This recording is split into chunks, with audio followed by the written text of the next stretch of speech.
voy a hablar. Estamos viendo un nuevo orden geofinanciero.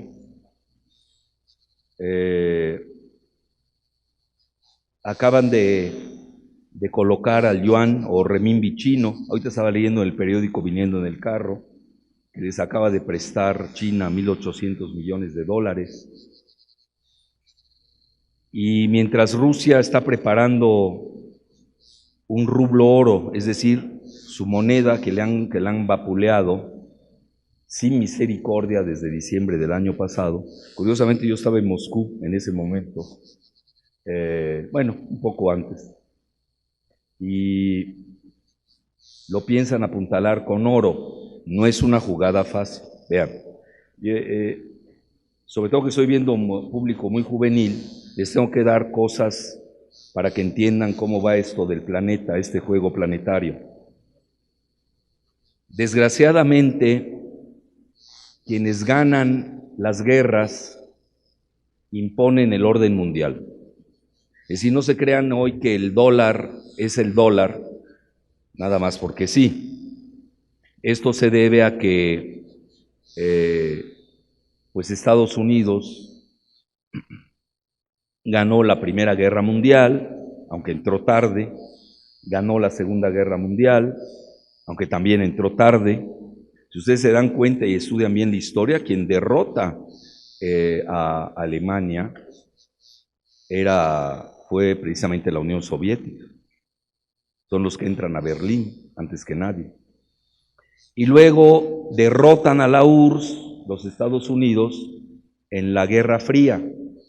Entonces Estados Unidos ha impuesto, y no es de Estados Unidos, eso si nos vamos hasta el siglo XVI, quien ha ganado las guerras ha impuesto su famoso orden mundial. Entonces sí existe un orden, no crean que el mundo está descarrilado y cada quien hace lo que se le da la gana, eso tampoco existe. Pueden hacer lo que se le da la gana a quien sea, o lo puede hacer, pero el costo es muy alto. Lo aíslan, le imponen sanciones, lo sacan del juego tecnológico. Es lo que han hecho, por ejemplo, con Cuba, lo que han hecho con Norcorea relativamente, no tanto, porque Norcorea pudo lanzar su proyecto nuclear, tiene entre 6 y 10 bombas nucleares. El problema es que las bombas nucleares no se comen, pues necesitan también de alimentación, etc. Y lo que hicieron con Irán y la obligaron a negociar recientemente en Ginebra. Y entonces hoy vivimos ante el mundo el orden que se da de la Segunda Guerra Mundial, que fue un orden bipolar, es decir, habían dos polos, Estados Unidos con la URSS, que tuvieron una coexistencia pacífica relativa. Cuando se peleaban no lo hacían en forma directa, eso es muy interesante, sino que lo hacían por aliados interpósitos o interpuestos. Entonces se dieron muchas batallas en Vietnam, pero nunca chocaron de frente. Otra en Centroamérica, otro en el Medio Oriente, otra en África, pero nunca llegaron a colisionar, a chocar la URSS y Estados Unidos de frente. En realidad la URSS implosiona, es decir, estalla por dentro. Además, cometer una serie de errores. Entonces se quedó Estados Unidos en 1991 totalmente solo. Entonces pasamos de un orden bipolar a un orden unipolar. Nada más que Estados Unidos, en ese momento, ustedes se dan cuenta de 4 eventos muy importantes. Primero que nada, pues en 1991 tienen la implosión o la disolución de la URSS. 2, tienen la balcanización de Yugoslavia. 3, tienen la primera guerra de la familia Bush contra Irak, porque al final del día está en la mira controlar el petróleo. Y cuarto, Estados Unidos lanza su modelo del que todavía estamos viviendo, pero ya se está deshaciendo, que es el de la globalización. Nada más que esta globalización, y no les quiero romper su cabeza de preparatoria, no es económica, es más bien una globalización financiera, donde Estados Unidos, gracias a su dólar, tiene dominado al mundo. Gracias a dos plazas financieras de primer orden como son Wall Street en Nueva York y la City en Londres. Pues ahí tienen ustedes la historia hasta 1991, y Estados Unidos se embriaga literalmente de poder y de ambición y empieza a cometer errores muy severos. Uno de ellos, pues fue después de los atentados en las Torres Gemelas, el 11 de septiembre del 2001, vean, 10 años más tarde que la disolución de la URSS. Y allí Estados Unidos empieza con un modelo que se llama la guerra contra el terror. Entonces, saquen ustedes su cuenta, desde el 2001, y hoy estamos en el 2015, llevamos 15 años de guerra contra el terror de Estados Unidos, contra la misma entelequia, es decir, contra los mismos terroristas, que llevan 35 años deambulando. Si no crean que esto es nuevo. Es decir, lo que pasó en París, lo que pasó en Malí, no es nuevo. Lleva 35 años, y ahorita les hago el recuento de cómo viene esta situación. Entonces, en el 2001, Estados Unidos inicia su gran guerra del terror, en la que estamos todavía inmersos, pero en ese momento, si ustedes retroceden en el túnel del tiempo, se van a dar cuenta que la URSS pues ya no existía. Quien la había sustituido era Rusia, pero Rusia se había quedado con el arsenal nuclear de la antigua URSS. Incluso se quedó con el arsenal nuclear de dos otras repúblicas que pertenecían a la URSS, que eran Ucrania y Kazajstán, donde también tenía un importante arsenal nuclear. Entonces ahí tienen ustedes la situación en 2001. China todavía no aparecía. Yo recuerdo en 2001, hasta hay una gráfica por ahí que siempre le pongo a mis alumnos de posgrado de la UNAM en México, cómo China estaba detrás de México, imagínense, estamos hablando del 2001. Y ya luego, Estados Unidos no tiene mucho éxito, vamos a ponerlo entre comillas, de que no tiene mucho éxito, en la guerra contra el terror, y emprende dos guerras. En el mismo 2001 lanza su guerra contra Afganistán. No me hagan mucho caso, entre 3, 4 meses después de los bombazos de Nueva York, de las Torres Gemelas, y luego lanza su guerra contra Irak. Siguen en Afganistán, ahí siguen las tropas de Estados Unidos. Estamos hablando desde 2001 al 2015 y siguen estando. Y ustedes van a decir, ¿por qué siguen ahí? Ahorita se los voy a explicar. Y luego, supuestamente, se debían haber salido de Irak, porque no les fue bien en la guerra de Irak, y todavía siguen ahí. Es decir, hay 3.500 soldados estadounidenses en Irak. Bueno, en ese lapso, eso es muy interesante, del 2001 al 2004, cuando Estados Unidos emprende sus dos guerras fallidas, eso hay que decirlo, no ha ganado esas guerras. Pero aquí yo creo que mucho error, un gran error de los, entrecomillados, expertos y pseudoanalistas, es que creen que Estados Unidos libra guerras para ganar. Y esto es lo que está hoy en discusión. Porque si ustedes ganan una guerra, pues ya, acabó, tienen al vencedor, al vencido y colorín colorado. ¿Qué tal si de lo que se trata, y eso es una hipótesis, es prolongar la guerra, que permanezca? que dure. ¿Y por qué motivo? Pues para vender armas, que ese es el gran negocio hoy de Estados Unidos. Gran parte del Producto Interno Bruto de Estados Unidos, es decir, de su economía, depende de la venta de armas. Les voy a dar un ejemplo así muy rápido. El viernes que se dieron los atentados en París, Saint-Denis, que se los digo con humildad y rigor, yo había pronosticado 3 años antes, en una columna que tengo en La Jornada de México, ahí lo pueden ver, incluso titulé Al-Qaeda en la Torre Eiffel. Me pregunté, Al-Qaeda en la... Y me dicen, bueno, es como, ¿cómo le atinaste? No, yo no le atino, yo no estoy aquí para atinar o para... Yo hago análisis prospectivos. Y obviamente tengo una buena hipótesis operativa. Si no tuviera yo una buena hipótesis, pues me equivoco. Y no pasa nada, la cambio. Imagínense uno que no se equivoque.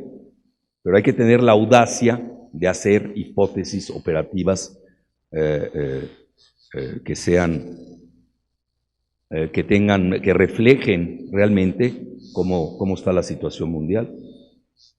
Entonces, para mí era más que cantado el atentado de los terroristas en París. Entonces, ante esta situación, 3 días después, el lunes que abre la Bolsa de Valores en Nueva York, se dispararon los precios, empujados sobre todo por las grandes empresas transnacionales de Estados Unidos, vendedoras de armas. Estamos hablando de Raytheon, Northrop Grumman, Boeing, etcétera. General Electric, que ya no vende focos, vende más armas que focos, etcétera. Y ganaron en solamente 3 días $30,000 millones. ¿Escucharon bien la cifra? $30,000 millones. Quiere decir que el negocio siguen siendo las armas. Incluso ahora que se dio el Black Friday, como le llaman en Estados Unidos, estas ventas que hacen los viernes previo al Thanksgiving, creo, no me hagan mucho caso, porque yo no sé mucho de esas cosas. Adivinen cuál fue la mercancía que más se vendió en los supermercados de Estados Unidos.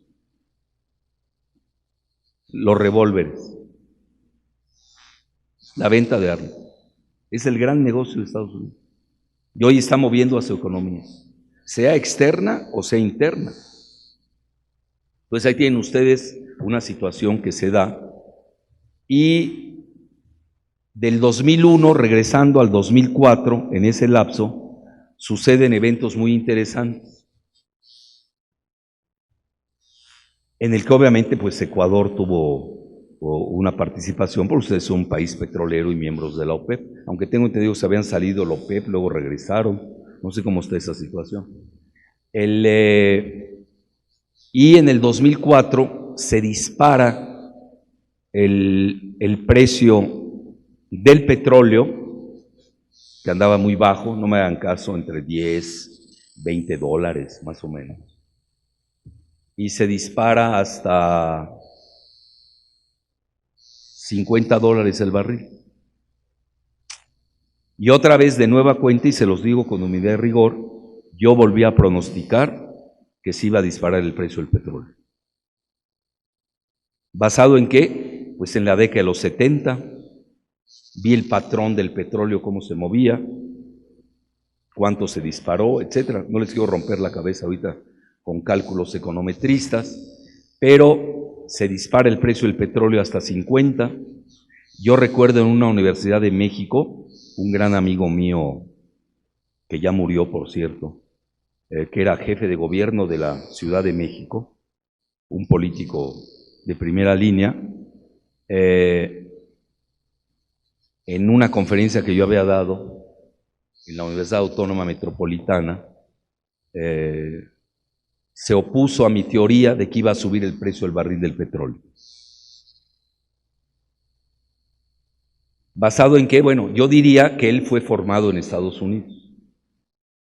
Y la segunda, a Estados Unidos siempre le ha convenido tener un precio muy bajo del precio del petróleo, es lo que le facilita.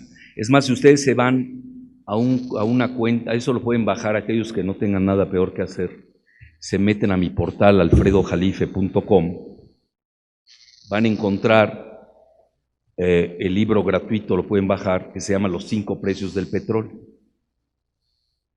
Y ahí investigando gráficas desde hace 200 años prácticamente, se dan cuenta que el barril del petróleo bajo siempre le ha convenido a Estados Unidos. Y un barril de petróleo alto va en contra de Estados Unidos. ¿Cuándo se dan los precios de barriles altos? Cuando Estados Unidos tiene problemas geopolíticos o graves problemas geofinancieros o graves problemas geoeconómicos. Eso es fundamental que lo entiendan. ¿Por qué? Porque baja el costo de su manufactura, así de sencillo. Y siempre se ha encontrado, no es así al 100%, pero se ha encontrado una correlación o una relación inversamente proporcional, mejor dicho, que cuando sube el dólar, baja el oro y baja el petróleo, y viceversa. Ahora que está subiendo mucho el dólar, pues vean cómo están bajando tanto el oro como el petróleo. Bueno, entonces ahí tienen ustedes, regresemos al importante año de 2004, y empiezan a dispararse tanto el oro. Recuerdo, el oro andaba en $250 la onza, y llegó alcanzó luego 1,000, y luego en fechas, hace 2, 3 años llegó a estar hasta 1,950, ahorita lo han bajado a 1,100, 1,200, pero no es mal precio, a como estaba, 250. Entonces, igualmente el barril del petróleo, lo tenían en 20, en 10, 20 más o menos, subió a 50, luego llega a 110, tiene un pico, que realmente no es un precio estable promedio del año, pero alcanzó un pico de 150, y hoy lo tienen debajo de $40 el barril. Y ahorita les platico qué pasa con este precio y por qué y a quién le conviene, en la línea de pensamiento que les estoy dando, para que entiendan, porque ustedes en Ecuador tienen mucho petróleo, y no crean que China les prestó $1,800 millones porque son un país andino o son un país latinoamericano, porque tienen petróleo y además tienen una importante costa en el Océano Pacífico. Es decir, ustedes tienen una situación estratégica muy, muy importante. Hoy no es lo mismo tener puertos en el Océano Pacífico que en el Atlántico. Antes los españoles no llegaban por el Pacífico, llegaban por el Atlántico. Y hoy los chinos llegan por el Pacífico. Hay que entender también cómo está cambiando el centro de gravedad del planeta. Se está yendo al este. Entonces ustedes que miren hacia el Pacífico tiene una gran relevancia estratégica. Entonces, a partir del 2004 entramos a lo que se llama, muchos lo han llamado en inglés, the super cycle of commodities, quiere decir el superciclo de las materias primas. Y ven, todas las materias primas se van a las nubes, el dólar se estaba desplomando, y de 3 años y luego viene la crisis del 2008, no les quiero romper la cabeza con esos datos, porque también quiero que me hagan preguntas y respuestas. Quiero entrar a una fase más interactiva de preguntas y respuestas, pero sí les doy lo que llamamos los headlines, los encabezados. Y tenemos que en el 2008 hay una grave crisis financiera en Estados Unidos, con la quiebra de Lehman Brothers, que Estados Unidos no podía rescatar ese banco. En fechas recientes, el que fue gobernador del Banco Central de Estados Unidos, que se llama la Federal Reserve, que se llama Ben Shalom Bernanke, en un reciente libro, pues casi de memorias, comenta que no había dinero en la Reserva Federal para rescatar a Lehman Brothers, porque la quiebra de Lehman Brothers había sido de $250 mil millones, y Estados Unidos no tenía ese dinero para pagar. Entonces, ahí tienen ustedes el panorama del mundo, cómo se estaba moviendo, y ahí viene la parte interesante. Les comentaba que en el 2001 China no aparecía todavía en el radar, aunque ya algunos ya la empezábamos a ver. Yo por razones, pues, casi podría decir en forma bromista, predestinada, porque vivo en México. Yo estaba viendo quién estaba pisando los talones a México, pues era China, con la manufactura, 2001. Y luego entra China en el 2001, después del 11 de septiembre, entra la OMC, World Trade Organization, Organización Mercantil del Trabajo, o de Comercio Mundial, como le conocen. Y a partir de ahí viene el fenómeno no visto desde hace milenios, el ascenso de China. Saquen la cuenta, ¿eh? En 15 años, vean el ascenso de China. Un ascenso fenomenal, que llegó a tener un crecimiento de 2 dígitos. El problema de China es que estaba creciendo tanto que la economía se estaba sobrecalentando.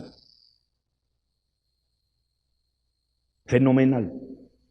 Ahorita dicen que anda mal China, imagínense, y China anda creciendo más o menos 7.5, y eso que anda mal. Pero estaba creciendo 12% al año, fenomenal. Vean, yo hice un recorrido por China, fui a dar una conferencia a una universidad de Shanghai, y aproveché, incluso llevé a mi esposa, y nos dimos un recorrido por el resto de China. Nada más me faltaron 3 provincias que no es fácil visitar porque se requiere de permiso especial. Espero que el año entrante las haga. Prácticamente recorrí todo China. Me faltó la región del Tíbet, de Mongolia y de Xinjiang. Pues no está mal, ¿no? Para un país de 9 millones de kilómetros cuadrados, imagínense.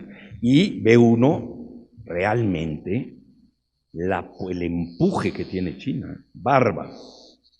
La construcción, los trenes bala, fenomenal. Sus universidades, sus aeropuertos, fuera de ser. Universidades con recursos humanos de primera.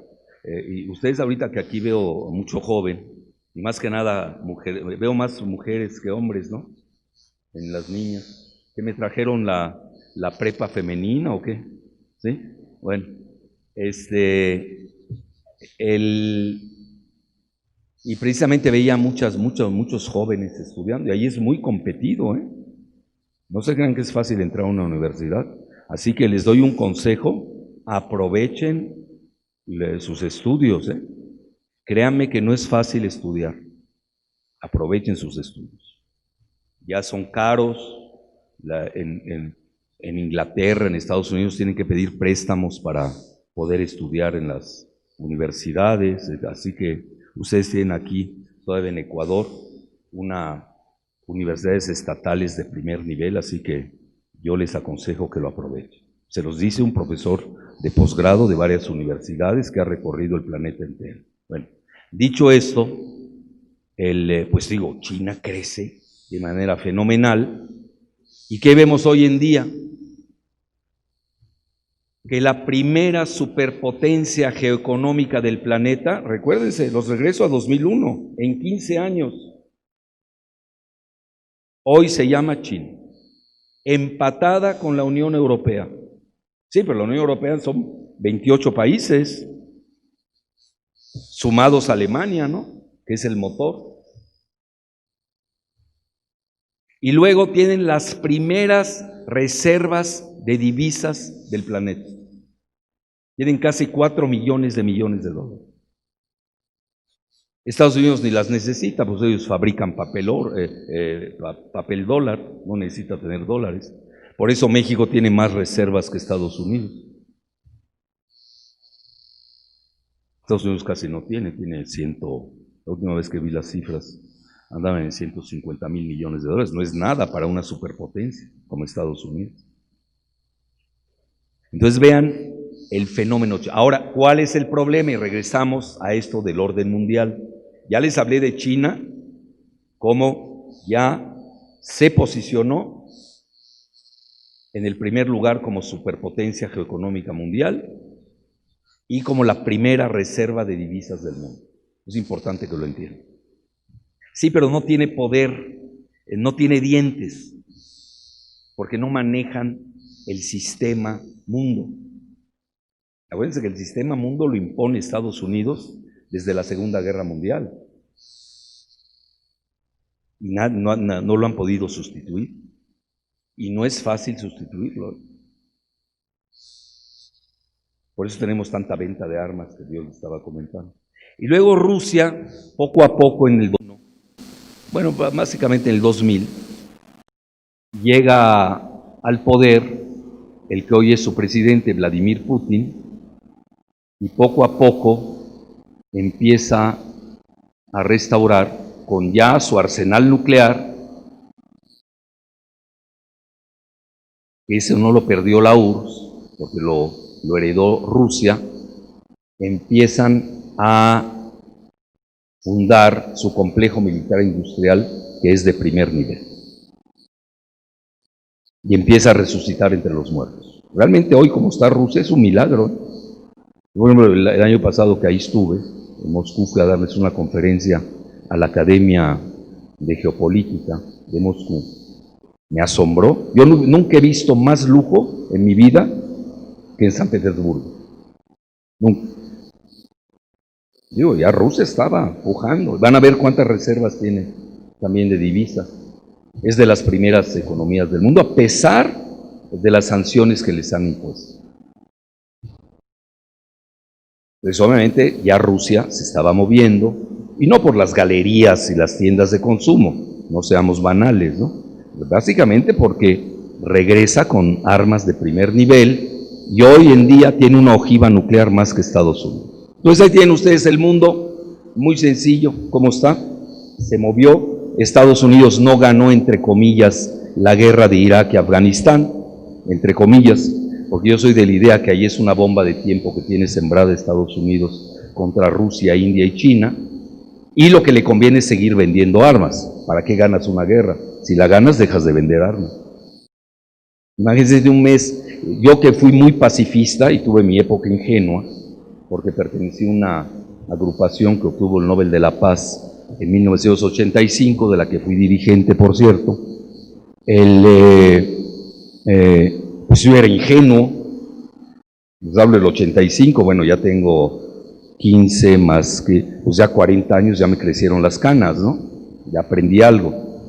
Me di cuenta que, igual que Immanuel Kant, que hablaba de la paz perpetua, el máximo filósofo de Occidente, en el siglo XVIII, hablaba de la paz perpetua, así que yo me puedo dar un lujo también de equivocarme creyendo en la abolición de las armas.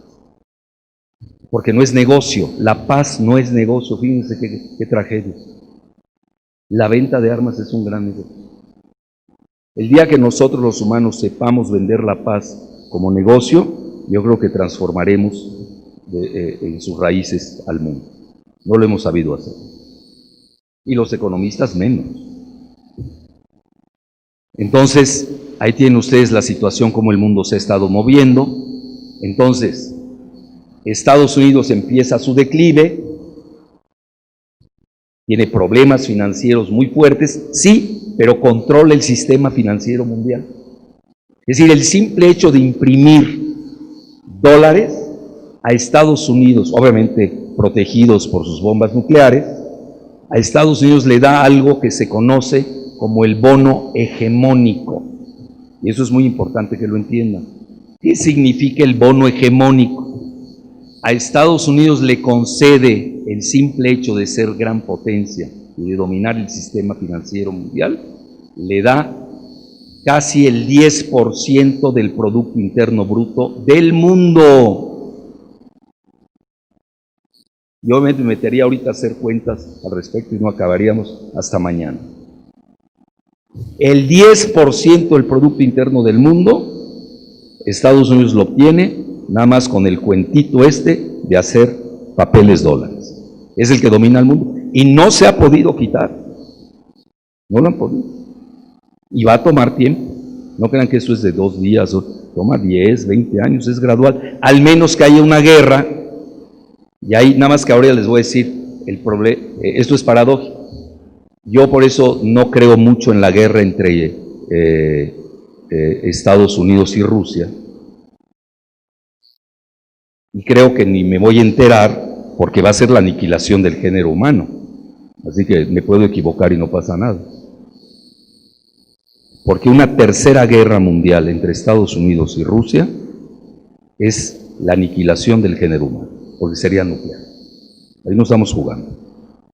Y no crean que va a ser en Ucrania, o va a ser en el sur del mar de China, o va a ser en Centroamérica, va a ser directamente en el Ártico. Vean bien ustedes un mapa, un globo, 15 minutos duran los misiles de alcanzar de Rusia a China, digo a Estados Unidos, 15 minutos, y viceversa.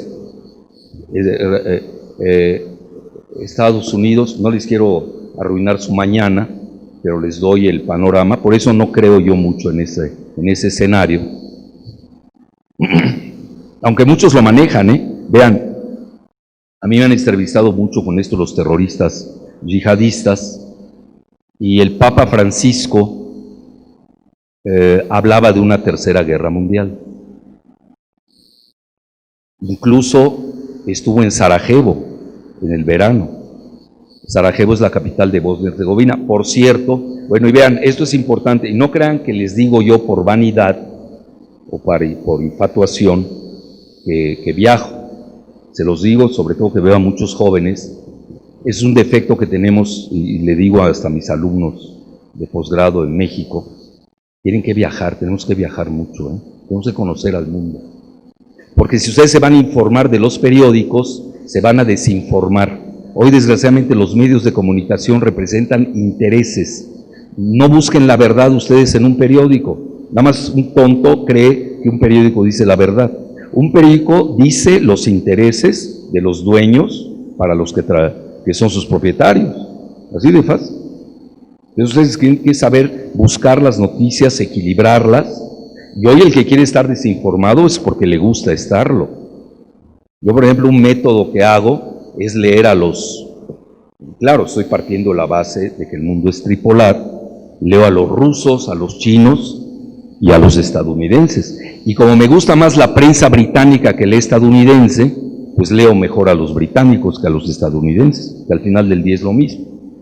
Entonces, estuve el año pasado en los Balcanes, me invitó el presidente de Macedonia, y di un recorrido literalmente por todos los Balcanes. Y no había nada, estaba tranquilo. Y hoy este año explotó. Algo está pasando con la crisis de los migrantes, etcétera.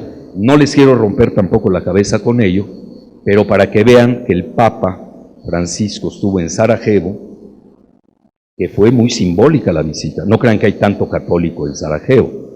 Bosnia-Herzegovina está dividida en tres, entre católicos, muy ligados a los croatas, ortodoxos ligados a los serbios, e islámicos ligados a Albania y a Kosovo. Por eso es importante viajar, porque ve uno in situ cómo está la correlación de fuerzas. Bueno, por lo menos veo mezquitas, entonces ya me entero que hay musulmanes. Y inmediatamente después, el presidente Putin fue a visitarlo al Kremlin, eso es muy importante. Quiere decir que el Vaticano, que juega a nivel terrenal también a la geopolítica, no está haciendo el mismo rol que el Vaticano antes de la caída del muro de Berlín. Ustedes recuerdan que en ese momento el Vaticano, con el Papa Juan Pablo II, que era de origen polaco y de madre lituana, importantes datos, vean las biografías cómo pesan, pues estaba del lado de Brzezinski, que es polaco, canadiense, estadounidense, del lado de Estados Unidos contra la URSS. En estos momentos no hay que equivocarse cómo anda jugando el Vaticano. El Vaticano trae otro juego, obviamente no es el de Juan Pablo II. Yo creo que ellos están a favor del orden tripolar. No lo dice el Papa Francisco, pero créame que uno sabe cómo interpretar sus declaraciones. Entonces, yo realmente eso de la tercera guerra mundial nuclear no es fácil, se aniquilarían mutuamente Rusia y Estados Unidos. Hay por de broma, dice alguien, es que quizás quede un chino vivo, ¿no? De tantos que son. Bueno, eso ya es otro tema.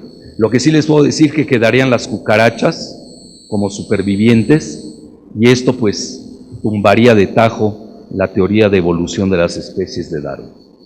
Entonces estamos, yo creo, ante una dicotomía, así se plantea hoy el mundo, de un mundo en putrefacción, donde todos los organismos internacionales después de la Segunda Guerra Mundial son totalmente disfuncionales. La OMC es inoperante, el Banco Mundial ya lo desplazó el nuevo banco chino, que se llama, por sus siglas en inglés, es AIIB, que es Asia Infrastructure Investment Bank, quiere decir un banco de infraestructura, de inversiones asiático, que tiene más dinero que el Banco Mundial. Y el Fondo Monetario Internacional, que es lo único que le queda de ese orden de la Segunda Guerra Mundial, que domina Estados Unidos, acaba de ser incrustada China en su seno, precisamente con su divisa, el yuan, que ahorita les voy a mostrar algunas gráficas al respecto. Y luego Rusia, pues ha resucitado, y con la asfixia que le han impuesto de cerco, acuérdense que Rusia es el país más grande del mundo, tiene 18 millones de kilómetros cuadrados, maneja 8 usos, con H, usos horarios, no crean que es un pequeño país, tiene pocos habitantes, 143 millones, para su extensión territorial, sin duda alguna, pero no es un país pequeño para nada, y tiene una gran profundidad estratégica. Por eso Estados Unidos, a mi juicio, si realmente son estrategas, y se ha visto que sí lo son, está manejando más que Rusia implosione como implosionó la URSS. A eso están jugando. Y además están jugando al factor demográfico, ya que Rusia, su principal población es de la tercera edad. Fíjense, Rusia incluso había tenido una natalidad negativa, ahorita ya se estabilizó. Ahorita apoyan mucho a aquellos que quieren tener hijos en Rusia, precisamente porque habían caído en esta natalidad negativa. Bueno, etc.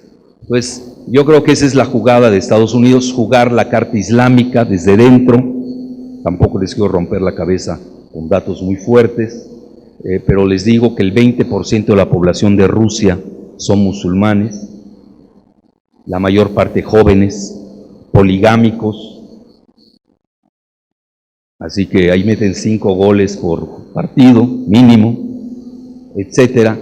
Entonces, eso es lo que está intentando jugar Estados Unidos. Y obviamente, derrumbar a Rusia significa contener a China. Así está muy clara esa jugada. ¿Qué es lo que está buscando hoy en este desorden que estamos viendo a nivel mundial? ¿Por qué se está dando? Con esta carta yihadista.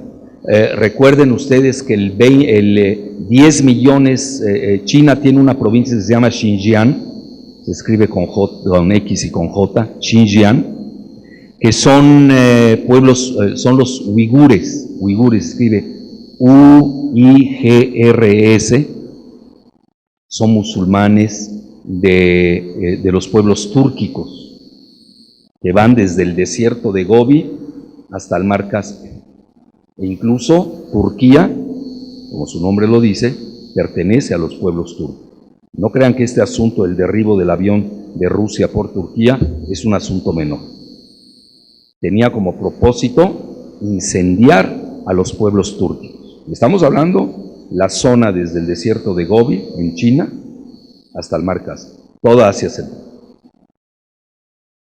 Entonces ahí tienen ustedes, ese es el estado de putrefacción, de caos global. Y si ustedes conocen la teoría del caos, la teoría del caos es muy interesante porque no todo es caos. En medio del gran desorden existen zonas de orden que se conoce como fractales en inglés. Y Estados Unidos está jugando a los fractales. Ellos son el orden, los fractales, y el mundo se está derritiendo en plena delicuescencia. Vean ustedes la Unión Europea derritiéndose. Vean, ahora ya les empiezo a dar datos duros. Vean el euro, ¿cuánto vale? El euro estaba a €1 por 1.80 de dólares. Hoy vean cómo está la paridad. casi están igual, uno por uno. Oiga, están hablando de 80% de devaluación, es poca cosa. Claro que me dices que sí le conviene a Europa para su exportación, no, le conviene a Alemania, a los demás no. Alemania no es toda Europa, no es toda Europa, etcétera. Tiene el problema de los migrantes, ya volvió a incendiarse los Balcanes, todas las cuestiones terroristas, en Bélgica, en Francia, y no quiero ser ave de mal agüero, pero esto va a seguir. ¿Y pues hasta cuándo va a seguir? Bueno, ahorita les voy a decir mi pronóstico.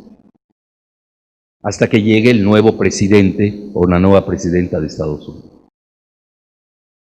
Pues si Obama ya le ganó el tiempo, acuérdense que el año entrante hay elecciones en noviembre, primer martes de noviembre de Estados Unidos, va a dejar que se pudran las situaciones, sin llegar a la guerra. Por ejemplo, han tenido acomodamientos en Ucrania, relativos, ahí jugaron al borde del precipicio. Yo les puedo comentar algo que sé, porque ya lo escribí incluso, así que ya no es ningún secreto.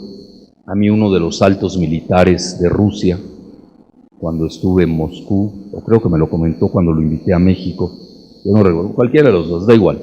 Le pregunté, oye, ¿por qué se fue una semana, desapareció Putin una semana? Y nadie sabía dónde estaba. Me dice, estuvimos al borde de una tercera guerra mundial. Se fue a un búnker para estar preparado. Fíjense a qué nivel estamos jugando, al borde del precipicio. Y eso me lo dijo un militar de primer nivel, no crean cualquier cosa. Sufkov se llama.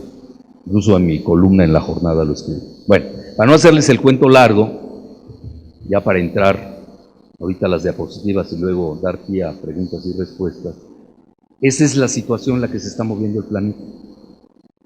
Un gran caos global.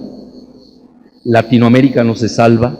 Que sean de izquierda o de derecha, con todo mi respeto, igual de mal les va a ir, por una sencilla razón. El día 16, y estamos a ¿cuántos días? Hoy estamos a 5 días, viene el alza de las tasas de interés en Estados Unidos. ¿Qué va a suceder? Sube el dólar, se devalúan las divisas de Latinoamérica, las que no estén dolarizadas obviamente, fuga de capitales y caída de las bolsas. Entonces, nosotros, nuestro terrorismo en Latinoamérica, no necesitamos yihadistas, nuestro terrorismo se llama el dólar estadounidense, que es el que domina, nos gusta, ¿no? Y no hay un sucedáneo, es decir, no hay una sustitución en estos momentos. Si ustedes me preguntaran cuál es el gran poder de Estados Unidos, todo el mundo va a creer que son sus armas nucleares. No es cierto, están a la par con Rusia. Su propaganda, ya no tanto. Hoy ya Rusia tiene grandes medios de comunicación, por ejemplo, tiene este fenómeno que se llama Russia Today. Yo soy comentarista ahí, se los digo. Es un fenómeno, lo ven 1.000 millones en el mundo. 1.000 millones. Cuando estuve en sus estudios me fui de espaldas en Moscú. Igual soy comentarista de CNN, lo que pasa es que ya no me invitan, porque pues ya no creo mucho en el orden unipolar de Estados Unidos, ¿no? Sí, yo soy realista y veo cómo se mueve el planeta. Y China, calladita, ha penetrado con sus agencias tienen ya el PCTV, que se da en español, tienen también sus noticias en español con la agencia Xinhua. Entonces, vean, yo no estoy haciendo propaganda por ninguno de los tres. Para mí es obligado leer el Wall Street Journal, el Washington Post y el New York Times diario, porque es lo que leen los congresistas de Estados Unidos. Los tengo que leer diario. Bueno, no leo todo, ¿no? Lo que me interesa. Leo a los rusos, leo a los chinos, leo a los británicos, pues los británicos la prensa británica es muy peligrosa, hay que saberla leer. Si uno no la sabe leer, se mete en problemas. Hay que leer entre líneas a la prensa británica. pero yo creo que es la mejor prensa del mundo si uno la sabe leer. Si uno la sabe leer, se mete en problemas, porque son muy desinformativos. Ahí hay que saber sopesar qué quisieron decir. Hay toda una hermenéutica, les pudiera decir yo, de la lectura de la prensa británica. Entonces ahí tienen ustedes el panorama, cómo los fractales son Estados Unidos en estos momentos, después de una grave crisis financiera que tuvieron en 2018, resulta que va viento en popa el dólar, el superdólar, contra todos los pronósticos, porque se dieron cuenta que ese es el lado débil de Rusia. El rublo de Rusia, pues no, realmente es muy vulnerable. Y esta situación que les estoy comentando ha dado pie a bloques. Es decir, el mundo se fracturó, de hecho está fracturado. Tienen ustedes por un lado el G7, que ya se está fracturando también adentro, porque no solamente hay fracturas globales, hay subfracturas. Incluso también lo pueden bajar en mi portal, ahí está el libro, El lado oscuro de la globalización, que escribí hace 15 años, donde en forma premonitoria pues veía que era lo que estamos viviendo hoy. Se llama balcanizaciones y posglobalización. Es decir, estamos entrando a balcanización, porque la globalización ya empezó a agotarse. A Estados Unidos ya no le conviene la globalización económica, no confundan la globalización económica con la globalización financiera. En la globalización económica, China le ganó la partida. India, de la que nadie habla, yo les garantizo que nadie sabe este dato acá, salvo obviamente los expertos y las muy respetables personalidades que están acá. India ya desplazó del tercer lugar a Japón. Ya me están corriendo, ya ven. Y eso que me dijeron que hablara lo que quisiera, imagínense. Bueno, eso me dijo el doctor Páez, ¿no? Y entonces India ya desplazó a Japón del tercer sitial, calladito, sin mucho ruido. Y son, ustedes lo saben, una potencia en materia de software. Pero ellos saben que el gigante se llama China. Entonces han creado bloques, enfrente al G7 se formaron los BRICS, ahí están, más o menos, con problemas, hoy Brasil tiene problemas, nos guste o no, etcétera, etcétera. Entonces, ese es el mundo más o menos el que estamos viviendo en esta situación, pero sí se está moviendo curiosamente del lado geofinanciero. Esa es la parte, a ver, ¿cuál me sale aquí de? ¿Dónde tengo que apuntar? Allá. Ahí va.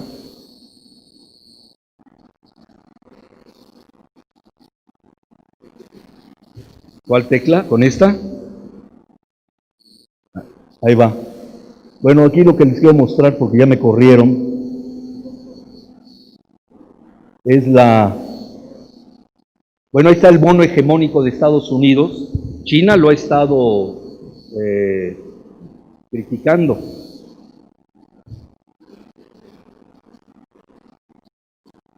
A ver. No, pues ya me regresó atrás, lo empeoré. ¿Quién me ayuda aquí? Ahí está. Esta es la siguiente, allá. Bueno, muy bien. Vean, si ustedes ven aquí el índice de desarrollo financiero, que lo saca el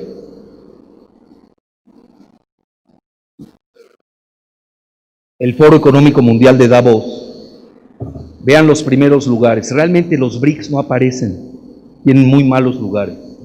En realidad los primeros lugares lo tiene Hong Kong, que a veces no se olvida que Hong Kong pertenece a China, y luego tienen a Gran Bretaña y Estados Unidos, pero realmente lo que se llaman los BRICS tienen pésimo lugar, y el G7 muy buen lugar. Ya no están publicando eso, la última publicación, vean, fue en 2012, como que les da pavor mostrar el primer lugar, pero vean, Hong Kong es el primer lugar ya.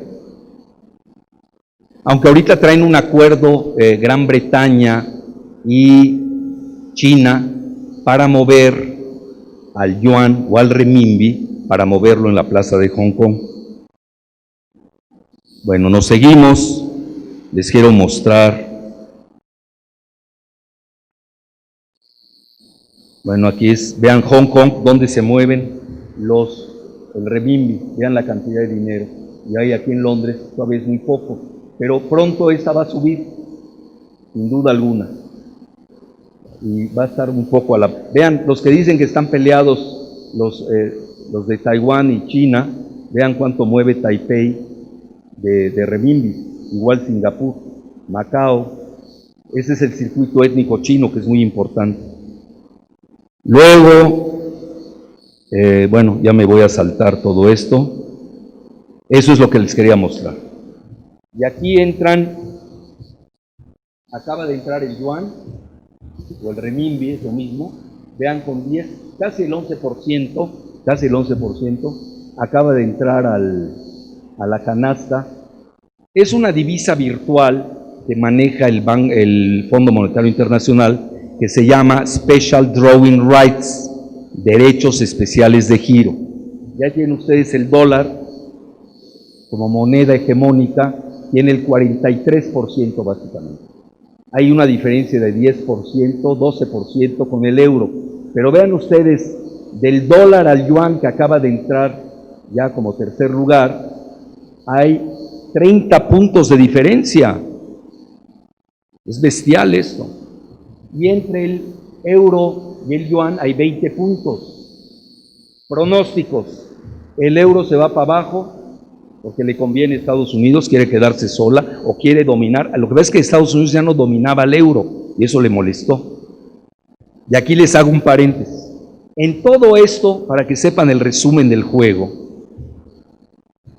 y eso les estoy resumiendo libros enteros de los grandes geoestrategas de Estados Unidos y de Gran Bretaña, desde la Primera Guerra Mundial, desde Mackinder, pasando por Brzezinski, Kissinger, etcétera, etcétera. No los talk shows son vaciladas, yo les hablo de los estrategas. Lo primero es impedir la alianza entre Alemania y Rusia, por eso tienen la guerra de Ucrania.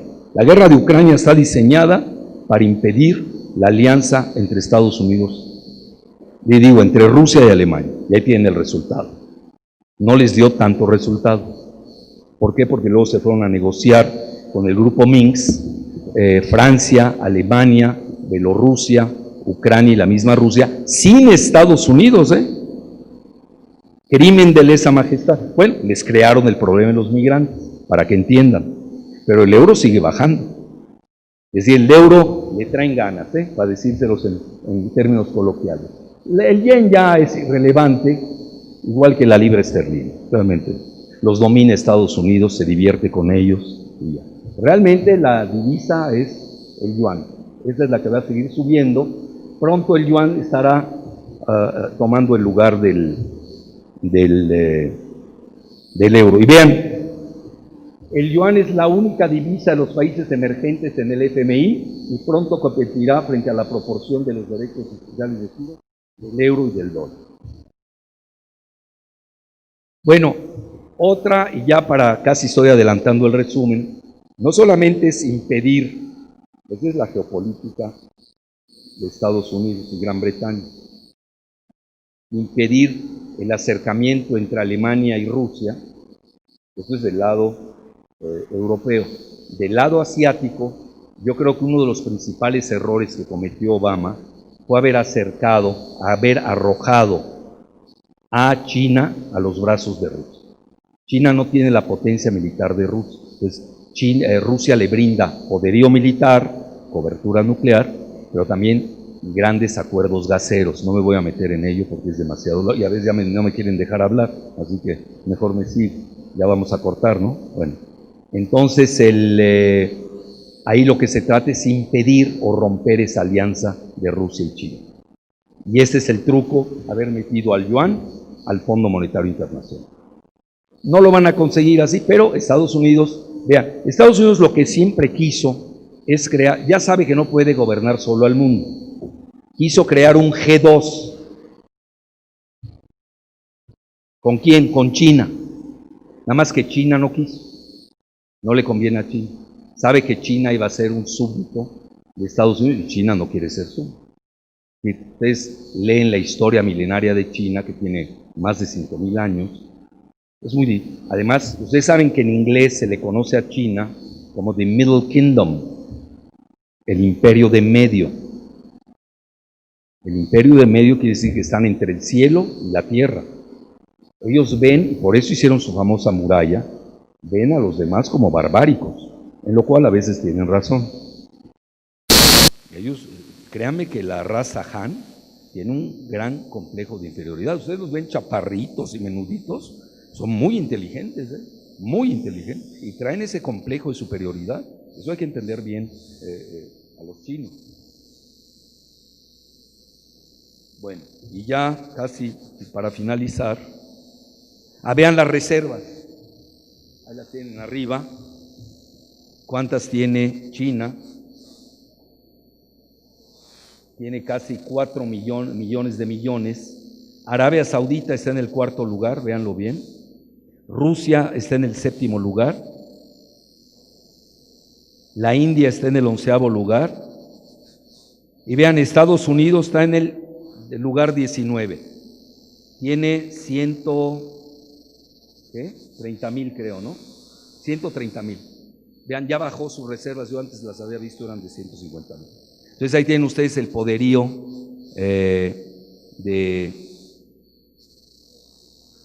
Y ya por último, este autor, William Engdahl, que es un connotado geopolitólogo alemán, estadounidense, él se formó en Princeton, yo creo que es uno de los mejores geopolitólogos en materias primas, sobre todo en petróleo. Ahorita está dando la idea que un asesor del presidente Putin, que se llama Glaziev, quiere lanzar el rublo oro. A mi juicio, eso es una jugada muy peligrosa. Ahí sí puede desatarse algo serio entre ambos, de Rusia y Estados Unidos. Porque al lanzar el rublo oro, obviamente le da una gran fortaleza al rublo, pero estaríamos regresando al patrón oro que no le gusta a Estados Unidos. Ustedes recuerdan que el patrón oro lo desecha Nixon después de la guerra de Vietnam en 1971. Y a partir de ahí estamos en una gran volatilidad financiera a nivel mundial. Bueno, ya para concluir, ahí tienen ustedes esta alianza de Rusia y China, colosales contratos a 30 años de compra del gas ruso por China, realizados en yuanes, ya no lo están haciendo en dólares. Cada día le hacen más feo al dólar, pero el dólar sigue siendo muy importante. Bueno, vean ustedes aquí las reservas de las 6 petromonarquías del Golfo. Arabia Saudita tiene el 80%, más de 700,000 millones de dólares. Por eso también hay guerras ahí. ¿Por qué? Porque se da la transmutación de reservas de divisas por armas. Arabia Saudita él compró, o le obligaron a comprar después de los atentados de París, al lunes siguiente, 1.300 millones de dólares de bombas inteligentes. Entonces, por eso yo les decía, esto de que perdieron guerras, hay que tomarlo con mucho escepticismo, porque este dinero, que aquí lo ven, de Arabia Saudita, vean, pues sirve para comprar armas. Al final del día los obligan a comprar armas.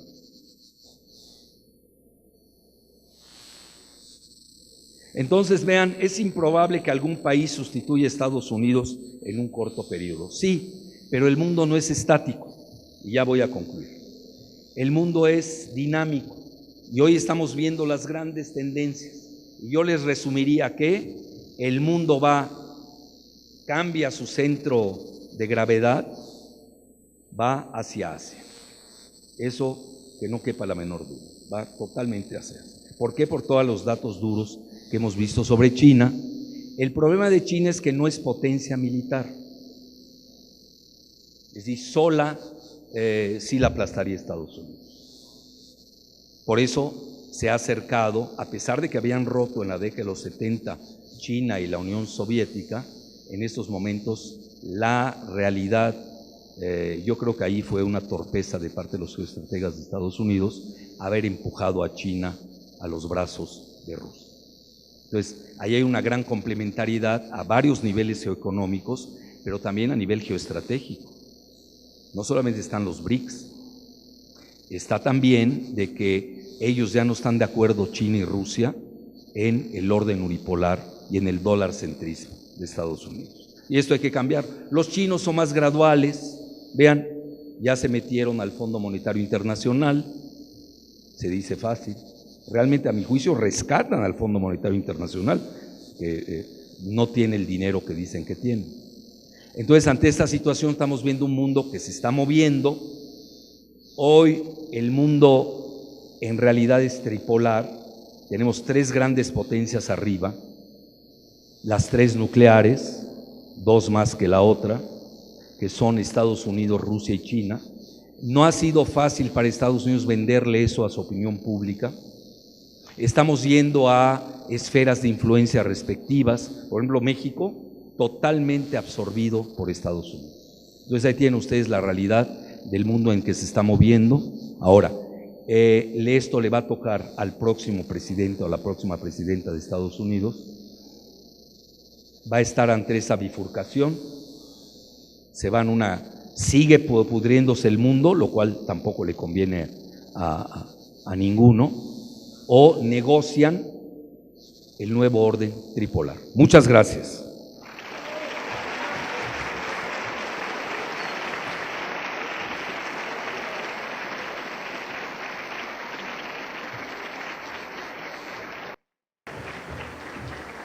Agradecemos la intervención de Alfredo Jalife. Si el público considera pertinente, preguntas. Vaya.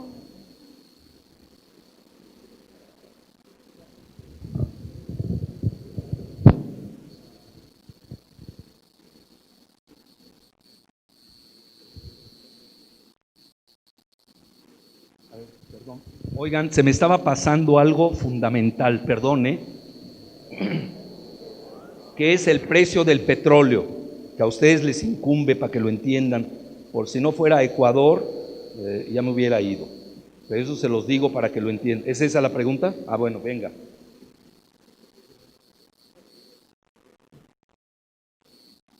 Aló. Sí, el acuerdo entre Arabia Saudita y Estados Unidos, uno de los objetivos para bajar el precio del petróleo sería debilitar a las economías latinoamericanas.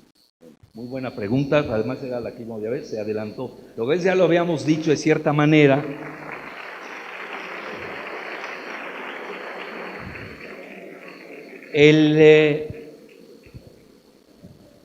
¿Se acuerdan que les comenté que se está dando el escenario de 1986, cuando hubo colusión entre Arabia Saudita y Estados Unidos para hacer un dumping del precio del petróleo a $8? Es más, les voy a contar una anécdota que no tengo el dato duro, pero sí sucedió. Un día le preguntan a Gorbachov de por qué era más exitoso Vladimir Putin que él. Le dice, lo que ves es que a mí me tocó un precio del barril a $8 y a Putin le tocó un precio de barril a $100. Pues sí, a big difference, ¿no? Bueno, pero ya a Putin le están pegando, ya se le bajaron el precio del barril a $40. Bajar el precio del barril, a Estados Unidos en Latinoamérica no cuenta, a nosotros no nos ven. Vean, yo ahorita estoy leyendo de nuevo el libro de Brzezinski que se llama Strategic Vision. Y Brzezinski es el que se jacta de haber derrotado a la URSS, creando a los mujahidines. Por eso yo como les digo que este asunto de los terroristas islámicos es un asunto ya muy añejo, lleva 35 años. Los mujahidines, que les dio mucho vuelo Reagan con Rambo, creo que muchos de ustedes ni nacían, eran los combatientes de la libertad. Bueno, son los abuelos y padres con Osama Bin Laden de Al Qaeda y de los yihadistas del Estado Islámico, es lo mismo. Y Brzezinski, en una entrevista que le hace el Nouvel Observateur, él comenta, porque le reclama el entrevistador del Nouvel Observateur, que por qué crearon ese monstruo llamados mujahidines y yihadistas, etcétera, etcétera. Dice, valió la pena porque tumbamos a un imperio, al imperio soviético.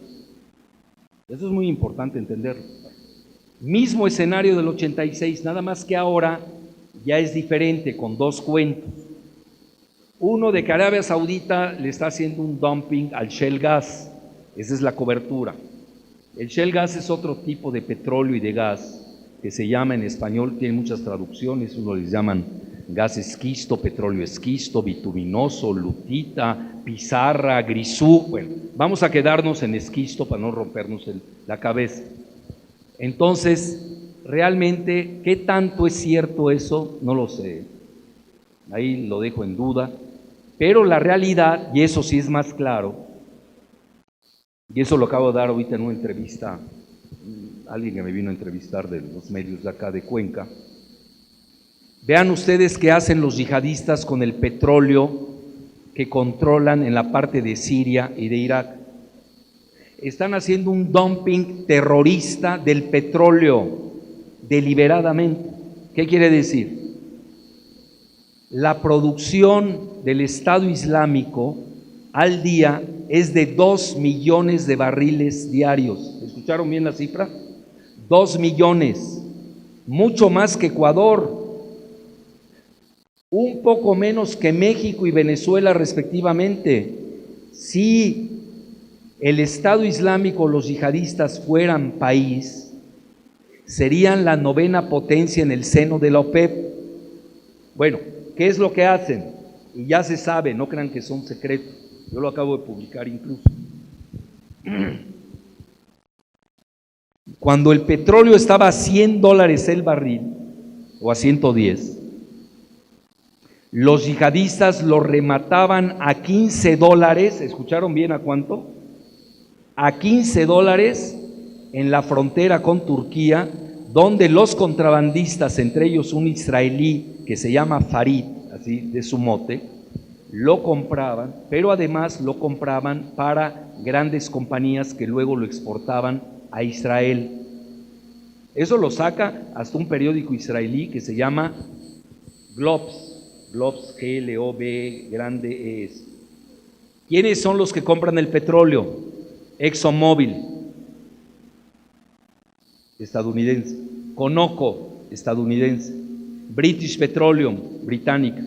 Y 3 empresas independientes, entre comillas independientes, que se manejan en los paraísos fiscales de Gran Bretaña, que se llaman las Islas del Canal, Channel Island, cuyas 2 principales sedes son Jersey, y ahí viene la palabra New Jersey en Estados Unidos, este es Old Jersey, la vieja Jersey, y Guernsey. Ahí tienen sus, son paraísos fiscales. Curiosamente, estas islas son del dominio de la corona británica, pero no pertenecen como tal a Gran Bretaña. Ahí luego me la platican, ¿no? Ahí luego me la explican. A ver que alguien le... Nada, es decir, son islas piratas, igual que se manejó Gran Bretaña con su piratería y le dio gran resultado para derrotar a la Armada Española, que era invencible. Lo mismo están haciendo a nivel financiero y a nivel petrolero. Tienen 3 grandes empresas ahí que se manejan. Una de ellas se llama Vitol, con V. Otra se llama... ¿cómo? ¿Cuál? Trafigura, y la otra se llama Petraco. Ahí tienen ustedes. Entonces, hay un dumping terrorista deliberado para abatir el precio del petróleo. Y regreso y me da mucha pena decir, a Estados Unidos no le importa México. Yo vivo en México, soy vecino de ellos. Les importa un comino, a ellos les importa su agenda mundial. Y su agenda mundial se ubica, ya es bien en el libro de Strategic Vision de Brzezinski, se ubica perfectamente en esta zona que les acabo de decir, que es el Gran Medio Oriente. ¿Por qué razón? Porque es el que en forma paulatina y con un incendio permanente carcome las entrañas de Rusia, de China y de India. Ese es el nombre del juego. Entonces Latinoamérica ni lo cita. A mí me llama la atención, nunca citan a Latinoamérica. Pues ya lo dan por hecho. Bueno, Latinoamérica ahorita, se los digo abiertamente, estamos viviendo un neo-monroísmo, porque también Estados Unidos se está replegando de muchas partes del mundo. En el Medio Oriente se ha estado replegando y su lugar lo están llenando Rusia e Irán, nos guste o no, En Asia igualmente China está surgiendo, y digan lo que digan, Estados Unidos, aunque quiere cercar, sí está cercando, pero se tiene que ir un poco a la defensiva, y están regresando a su patio trasero, que es el más sencillo, que es Latinoamérica, porque se encuentra lejos de China y de Rusia, así de fácil. Entonces, ¿qué es lo que está pasando? Que Estados Unidos hoy está apretando las tuercas, ya lo vimos, en Argentina, en Brasil, en Venezuela, y lo que sigue. Es lo que yo llamo el neomonroísmo peñista. Van a decir, bueno, ¿y por qué peñista? Porque nosotros tenemos un presidente que se llama Peña en México, que entregó todo. Nada más le falta entregar el aire. Nos van a cobrar por respirar. Yo creo que no han encontrado los aparatos para cobrar cuánto respiramos, si no ya lo hubieran hecho. Muchas gracias.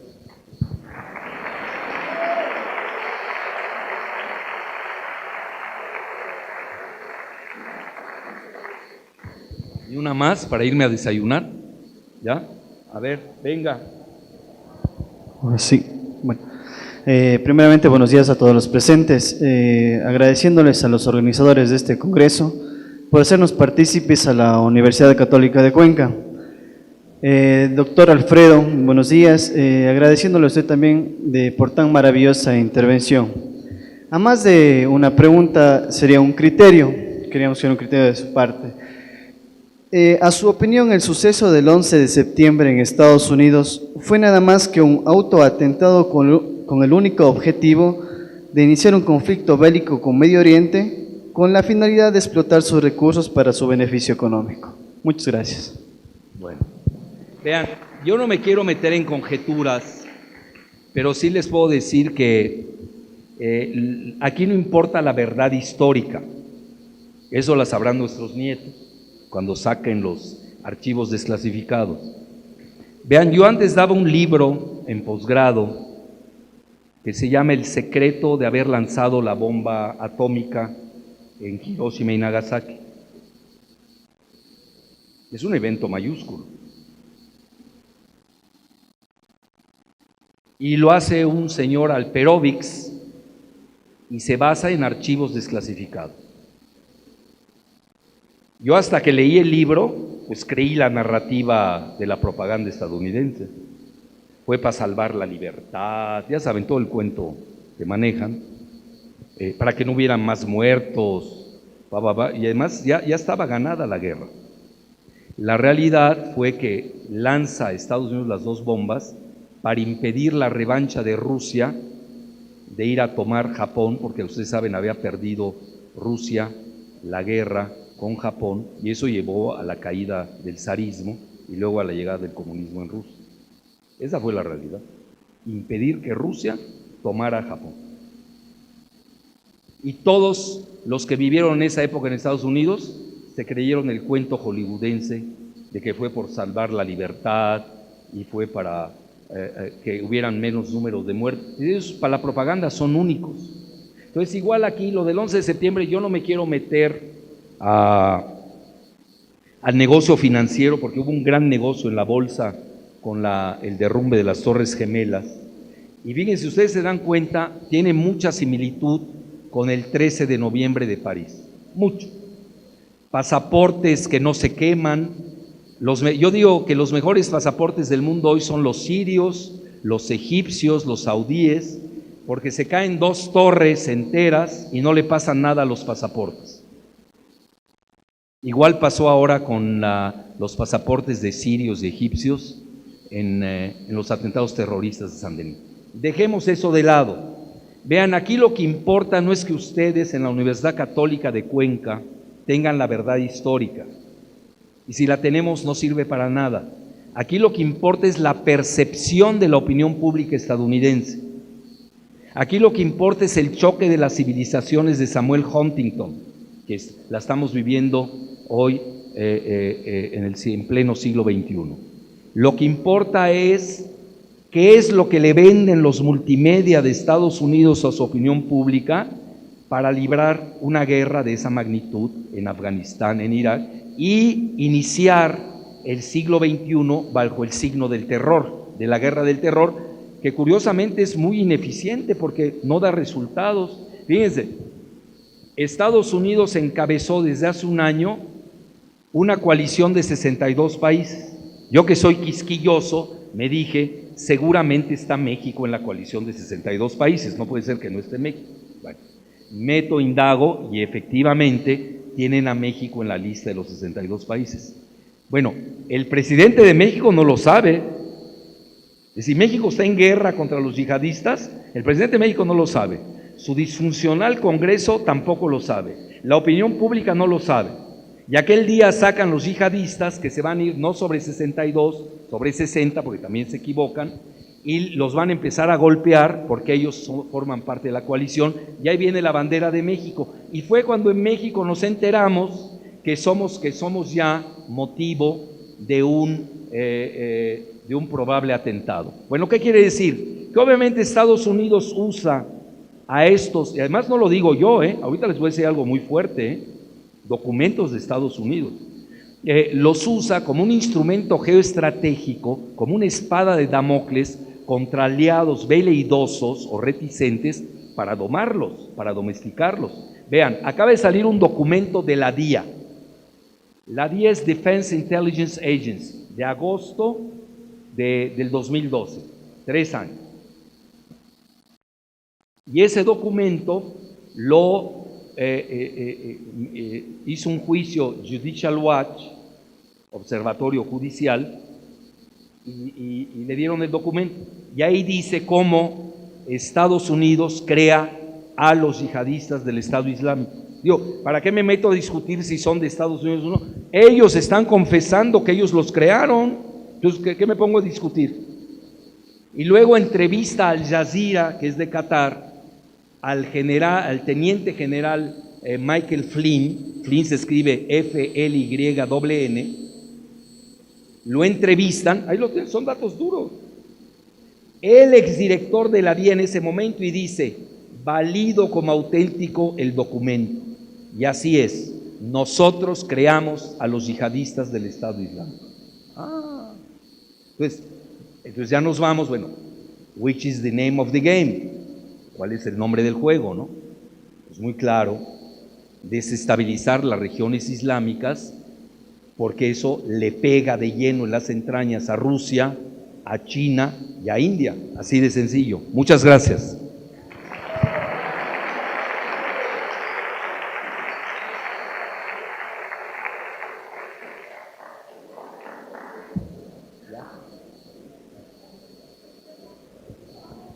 Aló, ahí estoy.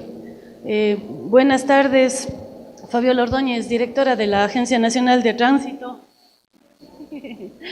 Mi pregunta es un poquito larga.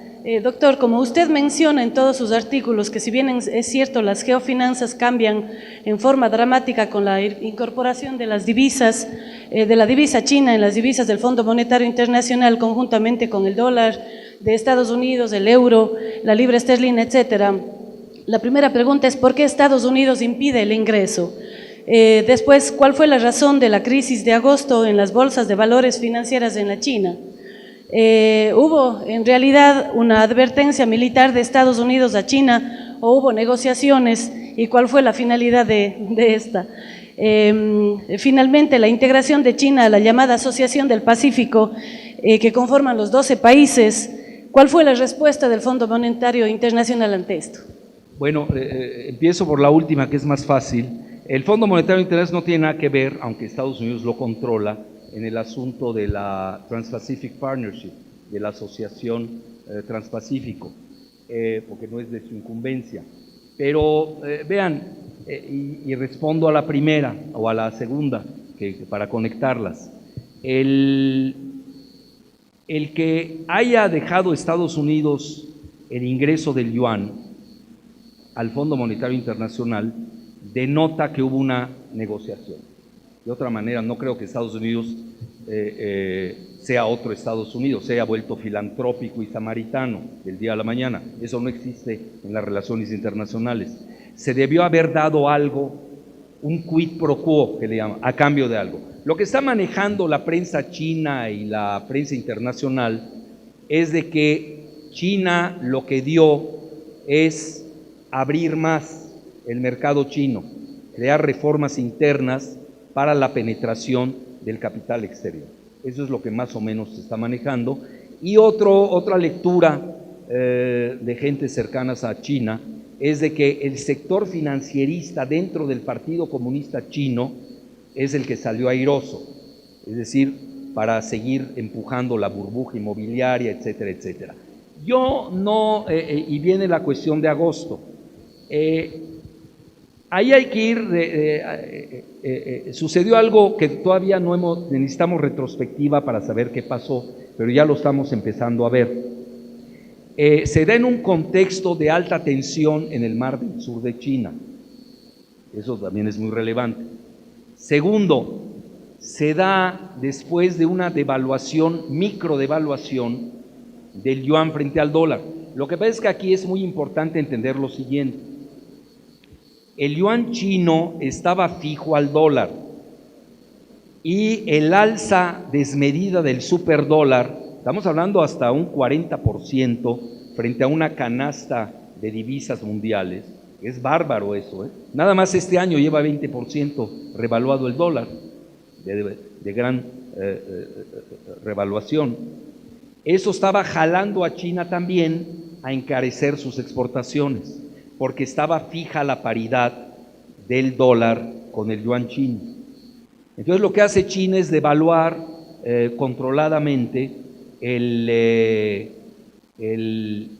yuan del dólar en un 4% que al final del día concluyó en 2, que es nada. Bueno, sí, pero ese 2 en esos monumentos de reservas de divisas, pues es una monstruosidad. Y ahí vino todo un juego monetario tremendo, donde perdieron fortunas muchas empresas y muchos países. Incluso China, se comenta que se despojó de casi 300,000 millones de dólares de sus reservas, que no es poca cosa, para realmente aminorar esta devaluación y las perturbaciones que había creado a nivel global. Lo que pasa, vean, aquí estamos igual que en la teoría del caos, el efecto mariposa. Acuérdense que en la teoría del caos se maneja de la siguiente manera: dadas las condiciones iniciales, esa palabra es muy importante, dadas las condiciones iniciales, si hay unas condiciones muy sensibles, un aleteo de mariposa en Hong Kong les crea un huracán en Nueva York. Entonces aquí las condiciones iniciales del mundo son muy caóticas, son muy sensibles, hay mucha turbulencia, hay mucha volatilidad. Entonces un simple movimiento de China de una devaluación del 2%, que obviamente estuvo en 4 y en 3 días bajó luego a 2 y ahí tuvieron que soltar hasta sus reservas, sin duda alguna afectó con un huracán a nivel mundial. Entonces aquí, ¿sí? ¿Sí? Gracias. Entonces, eso es lo que a mi juicio sucedió. ¿Había otra pregunta más? Porque usted me hizo 5 preguntas. Me falta una, creo, ¿no? ¿Ya no? Bueno, gracias.